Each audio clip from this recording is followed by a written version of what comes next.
Imagine you are standing in the middle of a vast, windswept savanna 50,000 years ago. The sun is dipping below the horizon and the temperature is dropping fast. Beside you lies someone you've known your entire life, a sibling, a parent, a partner. But they aren't moving, they aren't breathing. In the modern world, you would make a phone call and a professional team would arrive to whisk the body away to a sterile, climate-controlled room. But in the Pleistocene, there is no one to call. There is only you, your small group, and a cooling biological weight that has suddenly become the most dangerous thing in your camp. We often think of ancient death through the lens of a museum exhibit, static, silent, and distant. But the question of what ancient humans did when someone died isn't just about old bones. It's a window into the moment we truly became human. It's the story of how a biological disaster was transformed into the very foundation of religion, art, and social architecture. Because for 99% of our history, death wasn't just a private tragedy. It was a survival engineering problem that required a sophisticated collective response. 1. The practicality of the corpse. Before we talk about souls or spirits, we have to talk about predators. To an ancient human group, a dead body was a beacon. In a world where lions, hyenas, and saber-toothed cats were most active at dusk and during the night, a corpse was a nutritious snack option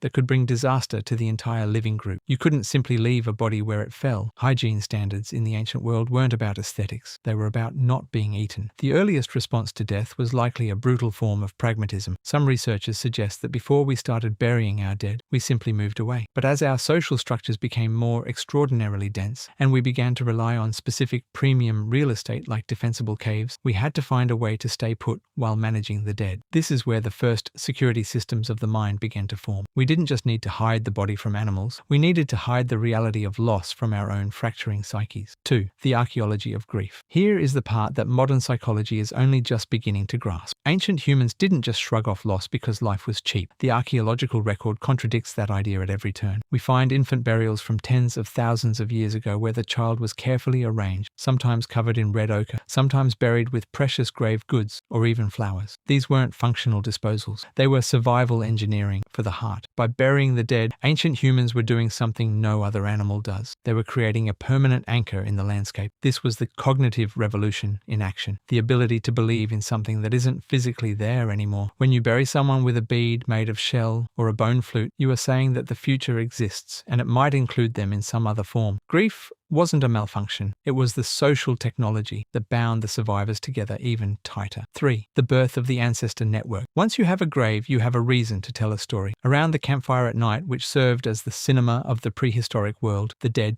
didn't stay dead. They became ancestors. They became the characters in long, elaborate, emotionally rich stories that explained where the world came from and what it meant to be a person worth knowing. This is where boredom and imagination collided to invent the supernatural. A human sitting by a fire, staring into the crushing existential darkness, starts to ask, where do we go when we die? We began to orient our lives and even our architecture around the movements of the stars, believing that the sun itself died every night and had to fight its way back through an underworld. Death became a spiritually charged transition rather than an end. We built rituals to hold communities together in the face of grief, publicly assigning responsibility for the memory of the departed, just as we shared the responsibility for raising the living. 4. The modern disconnect. Today, we have defeated the dark with electric light and driven child mortality down by 96%. But in doing so, we have dismantled the very structures that helped our ancestors process death. We've replaced the communal web of relationships with isolated nuclear mourning. Our ancestors never died alone, and they were never grieved alone. They distributed the exhaustion of loss across the entire group, ensuring that no single person was the sole point of failure in the face of tragedy. In the ancient world, death was a messenger that traveled between worlds, much like the smoke from a ritual fire. It was a shared, altered experience that created a level of trust and group cohesion that let our species survive dangerous situations that would have destroyed an isolated individual. We are the descendants of the people who refused to let death be the end of the conversation. Reflective closing. So the next time you feel the weight of a loss, or you find yourself lying awake at 3 a.m. thinking about those who are no longer here, remember that you are participating in a 300,000-year-old biological rhythm. You aren't malfunctioning, you are remembering. Your biological engine was built not just to run and hunt, but to remember and to mourn. The ancient humans didn't have hospitals, and they didn't have grief counselors. What they had was each other. They turned the most terrifying reality of existence into the stories that made us human. They left a signature in our nervous systems, a reminder that we are never more alive than when we are honoring the dead. You are a link in an unbroken chain of ancestors who looked into the darkness, held each other tight, and decided that the story wasn't over yet.